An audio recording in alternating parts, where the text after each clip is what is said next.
చాలే ఊరుకోండి. నా కొడుకుని అమాయకుని చేసి నట్టింట్లో ఆటలాడిస్తారా? వాడి బట్టలు వాడి చేత ఇస్త్రీ చేయిస్తారా? అలాంటి పనులు వాడు ఎప్పుడైనా చేశాడా?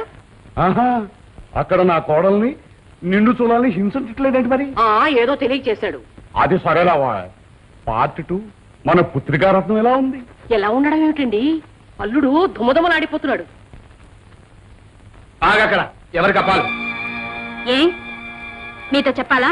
ఈ ఇల్లు నాది, ఈ సంపాదన నాది, నీ చేతిలో ఉన్న పాల గ్లాస్ నాది, అందులో ఉన్న పాలు నాది. ఎవరికి అప్పాలి చెప్పు. మా అమ్మకి.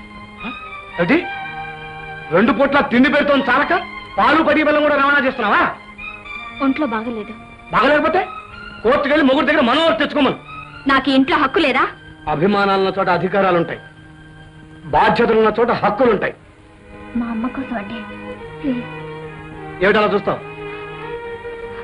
మాట్లాడవే.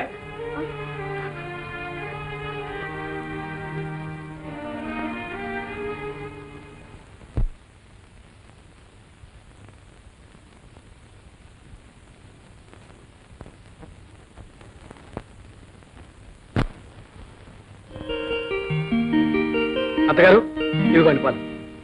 ఇంకా నిత్యం దిగటానికి మీ అమ్మాయికి అభిమానం అడ్డొస్తుందట పాపం. తీసుకోండి పాలు. నాకెందుకయ్యా? మీ ఒంట్లో బాగలేదు కదా. అలాగా నువ్వు చెప్పమంటే అమ్మాయితో నేను చెప్పాను. ఎలాగో తీసుకొచ్చేసాను కదా, చిక్కటి పాలు చక్కగా తాగేయండి.